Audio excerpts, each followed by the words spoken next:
તો આ તરફ બોટાદના રાણપુરમાં ધાર્મિક દબાણો દૂર કરવામાં આવ્યા। 8 જેટલા ગેરકાયદે ધાર્મિક દબાણો પર બુલડોઝર ફરી વળ્યું। નેશનલ સ્ટેટ હાઈવે પરના ધાર્મિક દબાણો દૂર કરાયા। પંચાયતનું પણ એક દબાણ હતું જે તોડી પાડવામાં આવ્યું। પોલીસ બંદોબસ્ત સાથે આ કાર્યવાહી કરવામાં આવી। તો નેશનલ અને સ્ટેટ હાઈવે પરના ધાર્મિક દબાણો દૂર કરવામાં આવ્યા છે।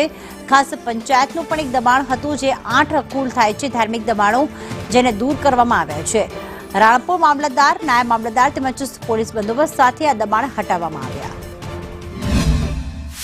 રાણપુરમાં કુલ 8 ધાર્મિક દબાણો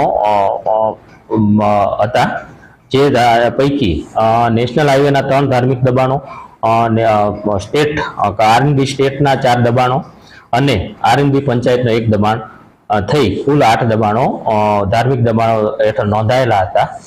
સરકારની શ્રીની સૂચના મુજબ આ ધાર્મિક દબાણો દૂર કરવાના થતા હોય તમામ સરકારી સંસ્થા RNB state, RNB national highway અને આરએનબી પંચાયત સાથે મળી અને તેમણે પોલીસ પ્રોટેક્શન અને એજ્યુકેટિવ મેજિસ્ટ્રેટની મદદ માંગેલ। અમે એમને એજ્યુકેટિવ મેજિસ્ટ્રેટ અને પોલીસ બંદોબસ્ત પૂરો પાડેલ।